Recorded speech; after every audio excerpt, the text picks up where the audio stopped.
beat track record. So many guys right. I'll do the take one thing. Welcome. Take one. You're welcome. UFC 139 taking place this Saturday night at the HP Pavilion in San Jose, California. We have Dan Henderson returning to the octagon to take on former light heavyweight champion Mauricio Shogun Rua, and this is going to be a hell of a fight. First, we're going to go over the co-main event, but let me introduce my colleagues. I have Bilal and I have Sharik. So now, in the co-main event, we have Wanderlei Silva, who isn't looking too good in his UFC run, and then versus Kung Lee making his UFC octagon debut. He's coming over from Strikeforce. I think Wanderlei Silva has a good chance in this fight, but what do you guys think? Sharik? Well, Wanderlei Silva always has a good chance in all of his fights. I sincerely believe that. However, this guy, Kung Lee, making his debut, he has an amazing track record in kickboxing. He has an amazing MMA record. I think Kung Lee will have Wanderlei's number. I think you're absolutely right. Wanderlei Silva needs to retire. I agree. I don't understand why fighters, they have such great records, they come over to the UFC and they don't want to fucking retire. Fuck. Why am I cursing? You can't curse. Sorry guys. But listen, if I was a fighter, I would like to go out on my own terms. I don't want to be kicked out of the UFC. You can't say that No. if I was a fighter. Why? I don't think you should say that. People say that all the time. That makes you sound like a kid. It makes you sound like a pussy. Yeah. Okay, listen. Most Fighters of the analysts are fighters or just say fighters. fighters need to. Don't say if Fighters need to go out on their own terms. That's better. I believe that's what Wanderlei's trying to do, but unfortunately, it's not working out. I have to disagree with you guys, but I think Wanderlei Silva looks really good at middleweight now. He didn't look too good at light heavyweight, which was a good cut for him now that he's come down.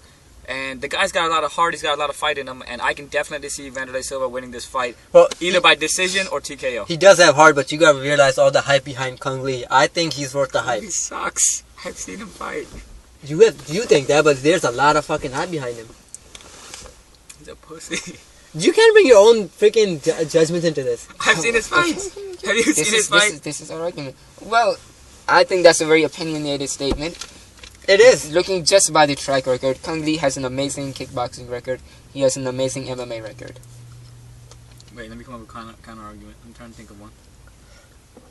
That's like saying Rory McDonald has a great track record, but he's going to beat George St. Pierre. It's just not going to happen. Listen, I respect Wanderlei Silva. Okay, But George St. Pierre is a much different fighter than Wanderlei Silva. George St. Pierre is in a different class, above everybody. Okay, I don't like it. That's a bad line. That's a bad line. That's being biased, kind of, too. You know what? No. Should we like write down No, all it's our, not what actually. we're all going to say in our notes? I think You we can't, should. you can't freestyle the entire thing. You need to Yeah, have you some can't. That's what I'm saying. arguments That's why are we need different. notes. But what I'm gonna say on my own terms before you guys interrupt, I have to like know what I gotta say. Yeah, know what you gotta say. You want this one? You gotta know what you gotta say, but you can't be like reading from the paper either. You know? It's just good. I hate it. It's the only thing I ever get. But Let's do Henderson and Shogun What are we doing? analysis. Oh, because we did them. Okay.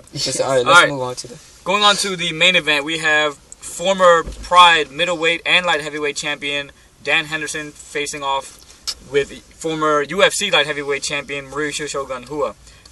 Dan Henderson is also the former Strikeforce light heavyweight champion. He actually left Strikeforce with the title, and he's making his octagon return against Shogun. Shogun coming off of a first-round knockout over Forrest Griffin, and Dan Henderson's coming off a first-round knockout over Fedor Emelianenko. What do you guys think of how this fight's going to go down? Well, I believe Dan Henderson defeated an unmotivated and a declining Fedor. He won the championship, but, you know, a part of me doesn't want to believe that it's completely legit. I don't get it. Because he was declining. He's coming down. He didn't beat Fedor for the title, though. That's coming with the title, right? No. Dude, you have to know your fighters if you're going to talk about them. Shit. He's a light heavyweight champion. He went up Psych, I was kidding. he went up to heavyweight to fight Fedor. He did. You saw the fight with me. I did. Listen, it really depends. That's why I need notes. Will Shogun be able to Okay, continue. handle Henderson's wrestling? Can he defend the takedown? That's my question. Can he defend a takedown? I don't think so. But can he get back up? I definitely think so. Dan Henderson had a lot of problems with Jake Shields, and his wrestling was supposed to be much, much higher than Jake Shields. He's an Olympic level wrestler, but Jake Shields handled him in that fight. Can Henderson handle Shogun's kicks? Can he handle his... Shogun's kicks are overrated. He has good leg kicks. But he's always coming unhealthy. Okay, why doesn't he work out? You cannot say he's unhealthy if he has some flab on him. He's fat, and my grandfather has a better body than him. Okay, if he has a little bit of fat on him, that doesn't make him unhealthy. No, his face looks so unhealthy. Did JDS look good? He looks flabby too. Looks mean. But he looks mean, but he looks flabby. He looks sick. But he looks flabby. No, he doesn't. He does. He at least has biceps. Did you watch Shogun doesn't even have biceps. You don't need biceps. Yes, you do. Nick Diaz? Nick Diaz is a monster. He has the skinniest arms I've ever seen. Nick Diaz, you can tell by his face that he's a fighter. Shogun, he looks unhealthy as shit. He looks like he has fucking HIV. Guys, look. Alright, let's...